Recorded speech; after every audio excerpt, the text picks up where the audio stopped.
Hello అండి. అందరికీ నమస్కారం అండి. ఫ్రెండ్స్ మన వీడియోలోనే టాపిక్ వచ్చేసి కాంట్రాక్ట్ అవుట్‌సోర్సింగ్ ఉద్యోగులకు సంబంధించిన మరొక ముఖ్యమైన అప్డేట్ అయితే రావడం జరిగిందండి. అయితే ఇందుకు సంబంధించిన వివరాలు వీడియోలో తెలుసుకుందామండి. వీడియో మాత్రం పూర్తి వరకు చూడండి ఫ్రెండ్స్. అప్పుడే మనకి పూర్తి సమాచారం అయితే తెలుస్తుంది.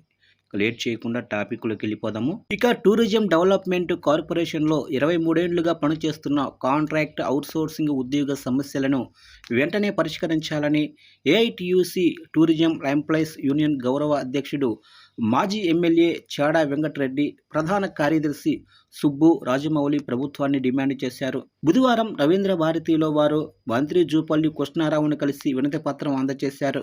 ఈ సందర్భంగా మాట్లాడుతూ టూరిజం కార్పొరేషన్లో సుదీర్ఘకాలంగా సేవలందిస్తున్న కాంట్రాక్ట్ కార్మికులను బేషరతుగా క్రమబద్ధీకరించాలని కోరారు. రెగ్యులర్ ఉద్యోగులతో సమానంగా కాంట్రాక్ట్ ఉద్యోగుల పదవీ విరమణ వయోపరిమితిని 61 ఏళ్లకు పెంచాలని విజ్ఞప్తి చేశారు. నిత్యావసర ధరలకు అనుగుణంగా agency, daily wage, tourism plaza ఉద్యోగుల వేతనాలు పెంచాలని డిమాండ్ చేశారు.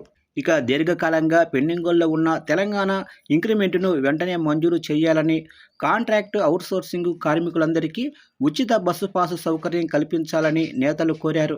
న్యాయమైన డిమాండ్లను వెంటనే పరిష్కరించాలని, లేదంటే పోరాటం ఉధృతం చేస్తామని హెచ్చరించారు. కార్యక్రమంలో ప్రజానాట్య మండలి రాష్ట్ర ప్రధాన కార్యదర్శి నరసింహ, టూరిజం ఉద్యోగులు రమేష్, రాజన్న, విష్ణు, శ్రీను, తిరుపతి, అజయ్, శ్యాము, సామయ్య, మౌలాలి, బల్వీరు పాల్గొన్నారు.